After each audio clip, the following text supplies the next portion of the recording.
Hello everyone, I'm Sean. This is who? And we are the Courageour Frights back once again for another movie review. Yes. So this is our second film from the Toronto. Montreal Fantasia.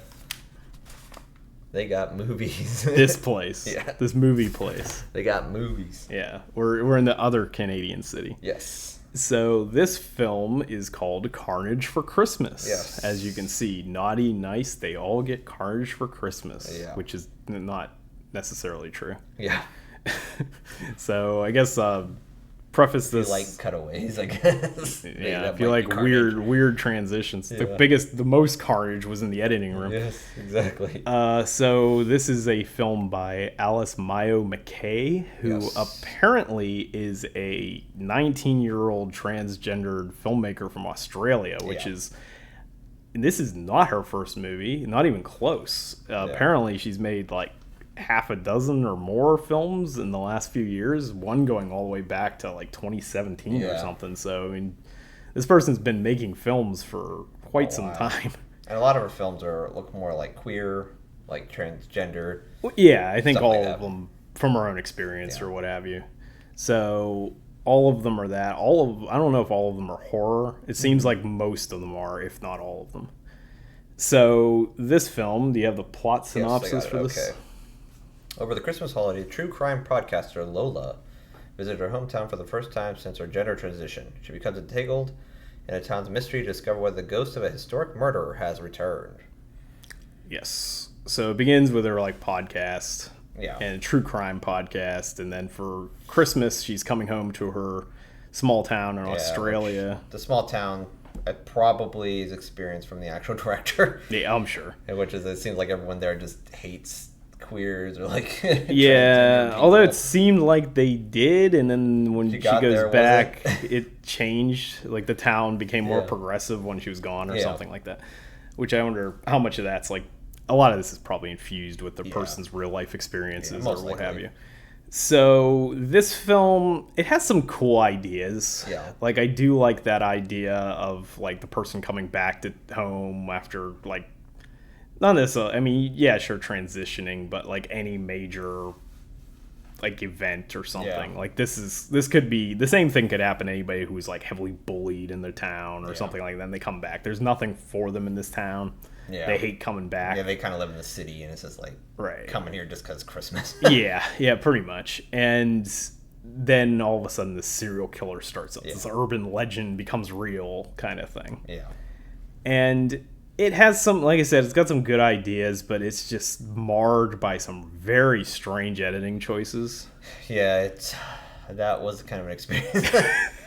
That was a little bit, I don't know, it had some weird choices. There was one point where they were driving in a car, and all of a sudden it just turned into a kaleidoscope, and I had no idea what was going on. I like leaned over to you, and I was like, what are we even looking at? Yeah, it was weird. It had like... bad.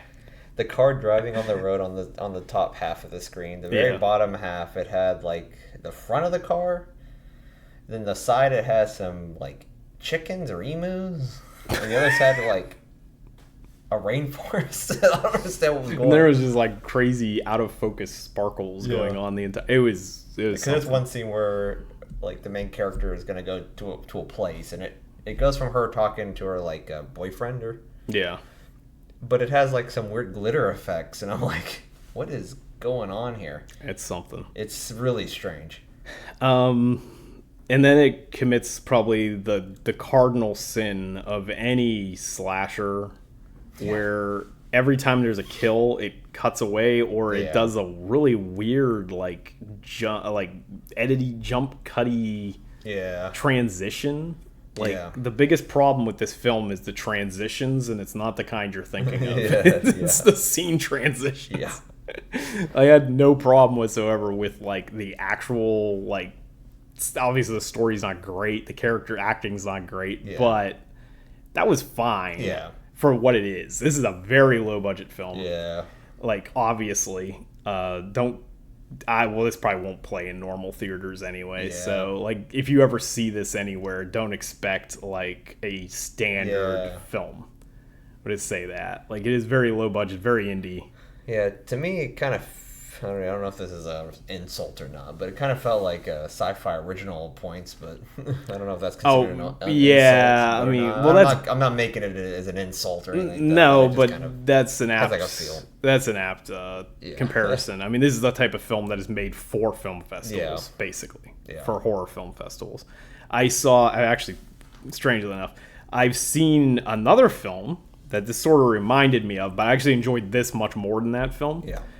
Was The People's Joker, which apparently went on to widespread acclaim on IGN and other sites. And I was like, really?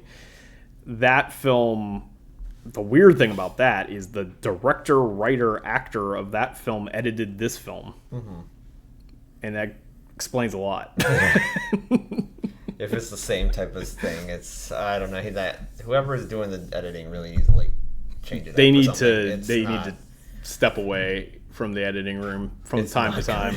Like they need to really get refocused on what they're doing. Because it's a little bit. It's an experience. It's a bit much. So I cannot say that I would recommend this film. Yeah. But yeah, another thing that also did happen in the film is like there's points where I don't know if it was comedy or if it was supposed to be comedy or not. I feel like it was mostly supposed to be comedy. Yeah, 'cause there was one scene, I think it obviously was comedy. Yeah. But no one in our theater laughed. I did, but I didn't laugh like hard. But like I didn't laugh out loud or whatever. But I just thought it was funny. But I think we can spoil this scene just to show what's going on here. We had a problem with our audience because our audience, nothing against the festival itself. Festival's been great. Yeah. But the audiences, we watched a film called Confession, which was mostly a straight horror, psychological thriller. Like serious. Yeah, I mean, it had a couple maybe funny moments, but it was mostly straight-laced. Yeah. And we had people like howling in laughter in that theater. This film, which was obviously not meant to be serious, had nothing. Just stoic the guy beside me was like, he was absorbed. He was completely absorbed in the film. And the scene we're talking about happens towards the end of the movie where a character who is a drag queen comes out with giant cone boobs. Yeah. Like Madonna, but even more extreme. Yeah. And he comes and turns and slaps a dude in the face with it and knocks him out. And we're supposed to be taking this seriously? I don't think so. And then she has like a taser. Yeah. And she tases him and he poops himself. Yeah, he pooped himself. She tased him in the butthole over and over. And feces comes out of it because it shows it. Yeah. It makes the farting noise. And then they somehow come out of his pants. Yeah. So I guess there was a whole pre-made hole in his pants. So it's definitely obviously like a comedic moment. Yeah. But in our theater, no one laughed. I thought it was funny because I was like, I think this is supposed to be comedy. I think the whole film was supposed to be, to be honest. Because that's something to be said too, is that this has terrible acting. Yeah. Terrible writing. But question is it intentionally terrible? Yeah. Which I think it probably is. Because there's some scenes that I'm pretty sure was supposed to be comedic. Well, there's one scene in particular where she goes, she's like this, she's a true crime podcaster, but she's kind of like this Sherlock Holmes, Nancy Drew sleuth. Yeah. And so she's trying to do what the cops in her town can't do, which is apparently everything, because they suck. Yeah, they just are horrible. And there's a part where they taped off the crime scene, but all she does is walk, there's a tree, and then she walks around the tree and finds a body with like just a pile of gore. Yeah, it's the brain is there. It's like its eyes. There's a brain there, even though there's no incision on her head, and like her guts and everything else are just laying there piled up, and it's right on the other side of the tree. Yeah. So I'm assuming the police never checked the other side of that tree. Like this is obviously supposed to be funny. Yeah. Like there's no way this is supposed to be meant to be dead serious. It's almost like saying that their police, whatever, core is so ineffective that they can't even walk around a tree. Yes. Even though they crossed it, like they put everything out, and so like they like took the crime scene and put like the tape around it or whatever. Yeah, it's like the New Zealand series, The Constables. Yeah. I mean, it's that bad. Yeah, I'm like so it's. But it also has some good scenes, or I get mad. Well, I don't think it has any good scenes, but it does have. It does have one effective one where it's. I don't know. It's considered a kind of a spoiler, but I mean, not really. It's a kill. It's a kill. So go for it. Like it shows them in like a blood eagle. Oh, it did look pretty good. Actually, that did look good. That actually, yeah. We saw the aftermath stuff wasn't bad. Because it was like the organs and stuff that were laying around. Yeah, the back is like open, and it actually looked pretty good. Yeah, given what the budget is. Yeah. I mean, we don't have the budget figures on hand, but I assume it was very low. Yeah. So, yeah, I mean, that sort of stuff. I mean, but it's a lot easier to do the effects after the fact. Yeah. But my recommendation, and no filmmaker needs recommendations from us. We have never made a film. Yeah. But I would just basically recommend not cutting away from like your kills if you're going to do a slasher film. Especially a slasher. Because you can get away with a lot of garbage in a slasher film, but if your kills are good, people are going to watch it. Like, that's a lot of 80s slashers especially have that effect. Or even though the film itself's not great, if there's really good practical effects, imaginative effects, then people still like it. Jason was trying to do kills and you just cut away every single time. Yeah, like that sort of thing. And the killer... Like weird transitions inside the kill. It is like... half like an eyeball. Don't do the weird, like... sparkle transitions in the middle, out of focus stuff, and like all, and they just don't do that. Don't do that, and you'll be fine. Yeah. But like we said, the filmmaker is very prolific already, so like that's pretty cool. Like I give props to young filmmakers that have already made multiple films and like all this kind of stuff. And have like our own company and everything. Yeah, that's pretty cool. I mean, that's a good hustle there.